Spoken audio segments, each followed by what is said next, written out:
अस्सलाम अलैकुम दोस्तों, मेरा नाम आयशा है। मेरे चैनल पर खुश उम्दीद। मेरी उम्र 19 साल है और मैं मुल्तान के रहने वाली हूँ। आज मैं आपको बहुत ही मज़ेदार और इंटरेस्टिंग कहानी सुनाने जा रही हूँ, तो कहानी को लाजमी ज़रूर सुनिएगा। कहानी सुनकर कमेंट में ज़रूर बताइएगा कि कहानी आपको कैसी लगी। शायद आपके साथ ज़िंदगी में भी कुछ ऐसा ही हो जो कि इस कहानी में शामिल हो तो कमेंट में ज़रूर बताइएगा। तो चलिए कहानी शुरू करते ही। अब बारिश की हल्की बूंदें पुरानी हवेली की छत पर मुसलसल बरस रही थी। शहर के लोग इस हवेली को खामोश महल कहते थे, क्योंकि वहां रहने वाली दौलतमंद मालिकन ज़ारा बेगम कई सालों से तन्हाई की जिंदगी गुजार रही थी। उनके शौहर का इंतकाल हो चुका था और औलाद ब्रोनमुख रहती थी। हवेली में कई मुलाजिम थे, मगर सबसे ज्यादा एतमाद उन्हें सलीम पर था, जो 15 बरस से उनके घर में मुलाजिम था। सलीम न सिर्फ ईमानदार था, बल्कि ज़ारा बेगम के मरहूम शौहर का भी वफादार खादिम रह चुका था। लेकिन एक अजीब बात ने पूरे महल्ले में चामगोइयां शुरू कर दी थी। हर रात ठीक 12 बजे ज़ारा बेगम सिर्फ सलीम को अपने कमरे में बुलाती, दरवाज़ा बंद हो जाता और तकरीबन 1 घंटे बाद सलीम खामोशी से बाहर निकल आता। किसी को मालूम न था कि अंदर क्या होता है। कुछ लोग अपनी तरफ से कहानियां बनाते, कुछ कहते ज़रूर कोई खुफिया खजाना है, कुछ कहते पुराने कागजात हैं, जबकि चंद लोग बदगुमानी में नाजायज़ बातें भी करने लगे। सलीम हर बार खामोश रहता। वो न किसी को जवाब देता और न ही किसी से बहस करता। एक दिन नए मुलाजिम अरशद ने बाकी मुलाजिमों से कहा, आज रात हम हकीकत जान कर रहेंगे। आखिर ऐसा क्या राज है जो रोज़ आधी रात को छुपाया जाता है। सब ने इसकी हाँ में हाँ मिला दी। उधर ज़ारा बेगम को अंदाज़ा भी न था कि हवेली में उनके बारे में कितनी अफवाहें गर्दिश कर रही है। इस रात 12 बजने में सिर्फ चंद मिनट बाकी थे। सलीम हस्ब मामूल दरवाजे पर पहुंचा। अंदर से ज़ारा बेगम की मध्यम आवाज़ आई, आ जाओ सलीम, आज भी वही पुरानी डायरी पढ़नी है। सलीम कमरे में दाखिल हुआ तो मेज़ पर मरहूम मालिक की पुरानी डायरी, चंद जर्द पड़ी तस्वीरें और एक लकड़ी का छोटा सा संदूक रखा था। ज़ारा बेगम ने आहिस्ता से कहा, हर रात जब ये डायरी सुनती हूँ तो यूं लगता है जैसे वो आज भी मेरे साथ हैं। सलीम ने डायरी खोली और मरहूम मालिक के हाथ से लिखी हुई यादें पढ़ना शुरू कर दी। बाहर खड़े मुलाजिम दरवाजे के करीब दबे कदमों से सब सुनने की कोशिश कर रहे थे, मगर उन्हें सिर्फ धीमी आवाज़ें सुनाई दे रही थी। उनकी बेचैनी बढ़ती जा रही थी। किसी ने आहिस्ता से दरवाजे के सुराख से अंदर झांकने की कोशिश की, मगर कमरे के अंदर का मंजर उनकी तवक्को से बिल्कुल मुख्तलिफ था। ज़ारा बेगम की आंखों में आंसू थे। वो अपने शौहर की यादों में खोई हुई थी और सलीम सिर्फ उनकी डायरी पढ़ रहा था ताकि वो तन्हाई और गम से निकल सके। इसी लम्हे अचानक संदूक के अंदर से एक पुराना लिफाफा नीचे गिर गया। लिफाफे पर लिखा था, इसे सिर्फ इस वक्त खोलना जब सच सबके सामने लाना जरूरी हो जाए। ज़ारा बेगम और सलीम ने एक दूसरे की तरफ हैरत से देखा, क्योंकि आज से पहले उन्होंने इस लिफाफे को कभी नहीं देखा था। उन्हें अंदाज़ा नहीं था कि इस लिफाफे में छुपा राज सिर्फ उनकी जिंदगी ही नहीं बल्कि पूरी हवेली की तकदीर बदलने वाला था। लिफाफा ज़ारा बेगम के हाथों में कांप रहा था। उन्होंने गहरा सांस लिया और आहिस्ता से महर तोड़ी। अंदर एक खत और चंद पुराने कागजात थे। खत उनके मरहूम शौहर की लिखाई में था। उन्होंने पढ़ना शुरू किया तो आंखों से आंसू बहने लगे। खत में लिखा था, ज़ारा, अगर तुम ये खत पढ़ रही हो तो इसका मतलब है कि मैं इस दुनिया में नहीं हूँ। मैं जानता हूँ कि मेरे जाने के बाद बहुत से लोग हमारी दौलत पर नज़र रखेंगे, मगर एक शख्स ऐसा है जिस पर मैं अपनी जान से भी ज्यादा भरोसा करता हूँ, और वो सलीम है। मैंने अपनी जिंदगी की सबसे बड़ी अमानत इसी के हवाले की है। जब तक वक्त न आए किसी को इस राज का पता न चलने देना। और खत खत्म होते ही ज़ारा बेगम खामोश हो गई। सलीम भी हैरान था, क्योंकि इसे खुद मालूम नहीं था कि वो अमानत आखिर है क्या। संदूक में एक पुराना नक्शा भी मौजूद था, जिस पर हवेली के तहखाने का निशान बना हुआ था।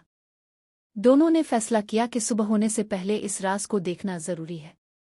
उधर बाहर खड़े मुलाजिम सिर्फ इतना देख सके कि ज़ारा बेगम और सलीम एक संदूक उठाए कमरे से निकले और पिछली राहदारी की तरफ बढ़ गए। बस फिर किया था, अफवाहों ने मजीद जोर पकड़ लिया। अगली सुबह पूरे महल्ले में यही बात फैल चुकी थी कि आधी रात को मालिकन और नौकर किसी खुफिया काम में मसरूफ रहते हैं। किसी ने हकीकत जाने की कोशिश न की, सब ने अपनी अपनी कहानियां बना ले। ज़ारा बेगम ने किसी को जवाब देना मुनासिब न समझा, क्योंकि वो जानती थीं कि सच बोलने का भी एक वक्त होता है। इसी रात दोनों नक्शे के मुताबिक तहखाने में पहुंचे। बरसों से बंद दरवाज़ा बड़ी मुश्किल से खुला।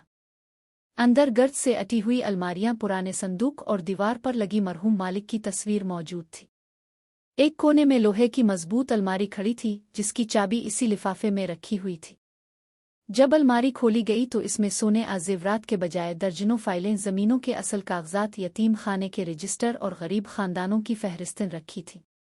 ज़ारा बेगम को मालूम हुआ कि उनके शौहर ने अपनी दौलत का एक बड़ा हिस्सा यतीम बच्चों, बेवाओं और गरीब तालिब इल्मों के लिए वक्फ कर रखा था, मगर कुछ ताकतवर रिश्तेदार उन कागजात को गायब करके सब कुछ अपने नाम करना चाहते थे।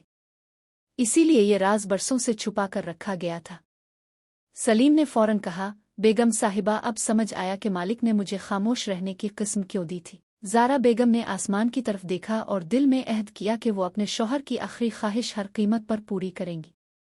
मगर उन्हें ये मालूम नहीं था कि तहखाने के बाहर अंधेरे में एक शख्स उनकी हर बात सुन चुका था और वो इसी रात उन कागजात को चुराने का मंसूबा बना रहा था। अब असल इम्तिहान शुरू होने वाला था और हवेली की खामोश रातें एक खतरनाक मोड़ लेने वाली थीं। रात के तकरीबन 12 बज रहे थे। ज़ारा बेगम और सलीम ने तमाम असल दस्तावेज़ात दोबारा संदूक में रख दें, मगर उन्हें अंदाज़ा नहीं था कि हवेली के पिछले हिस्से में एक शख्स उनकी हर हरकत पर नज़र रखे हुए है। वो ज़ारा बेगम का लालची चचाजाद भाई कामरान था, जो कई बरसों से इस जायदाद पर कब्जा करने का ख्वाब देख रहा था।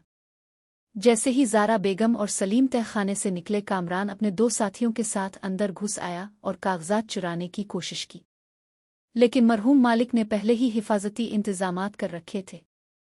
अलमारी खुलते ही एक खुफिया अलार्म बज उठा। आवाज़ सुनकर सलीम फौरन वापस दौड़ा, जबकि ज़ारा बेगम ने पुलिस को इत्तला दी। कामरान फरार होने लगा, मगर सलीम ने अपनी जान खतरे में डालकर इसे रोक लिया। धाकमपेल में सलीम जख्मी हो गया, लेकिन इसने किसी कीमत पर वो अमानत चोरों के हाथ न लगने दी। चंद ही लम्हों बाद पुलिस पहुंच गई और कामरान और उसके साथी गिरफ्तार हो गए। जब तमाम हकीकत सामने आई तो पूरा महल्ला हैरान रह गया। जिन लोगों ने बरसों तक मालिकन और नौकर के बारे में गलत बातें फैलाईं, वो अपनी नज़रों में खुद शर्मिंदा थे। उन्हें मालूम हुआ कि हर रात 12 बजे होने वाली मुलाकातों के पीछे कोई नाजायज़ ताल्लुक नहीं, बल्कि एक मरहूम इंसान की अमानत, एक बेवा की तन्हाई और एक वफादार मुलाजिम की ईमानदारी छपी हुई थी। कुछ दिन बाद अदालत ने तमाम जायदाद और दस्तावेज़ात ज़ारा बेगम के हक में बहाल कर दे। मरहूम मालिक की वसीयत के मुताबिक दौलत का बड़ा हिस्सा यतीम बच्चों, बेवाओं और गरीब तालिब इल्मों की मदद के लिए वक्फ कर दिया गया। ज़ारा बेगम ने सबके सामने सलीम का शुक्रिया अदा करते हुए कहा, दौलत से ज़्यादा कीमती चीज़ वफादारी होती है, और सलीम ने यह साबित कर दिया। उन्होंने सलीम को सिर्फ इनाम ही नहीं दिया, बल्कि इसे अपने मरहूम शौहर की अमानत का निगहबान मुकर्रर कर दिया। हवेली के दरवाजे जो बरसों से खामोश थे, अब ज़रूरतमंदों के लिए खिल गए। हर महीने सैकड़ों गरीब खानदानों की मदद होने लगी, यतीम बच्चों की तालीम का खर्च उठाया जाने लगा, और लोगों ने पहली बार जाना कि अफवाहें हमेशा सच नहीं होती। ज़ारा बेगम अक्सर कहती, किसी बंद दरवाजे के पीछे किया है, इसका फैसला अपनी सोच से नहीं बल्कि हकीकत जानकर करना चाहिए। वक्त गुजरता गया, मगर इस हवेली की वो रातें लोगों के लिए एक सबक बन गईं कि बदगुमानी रिश्तों को तोड़ देती है, जबकि एतमाद और वफादारी इंसान को हमेशा इज्जत देते हैं। कहानी का पैगाम यही है कि अफवाहों पर यकीन करने के बजाय सच का इंतज़ार करना चाहिए, क्योंकि हकीकत अक्सर हमारी सोच से कहीं ज़्यादा खूबसूरत होती है।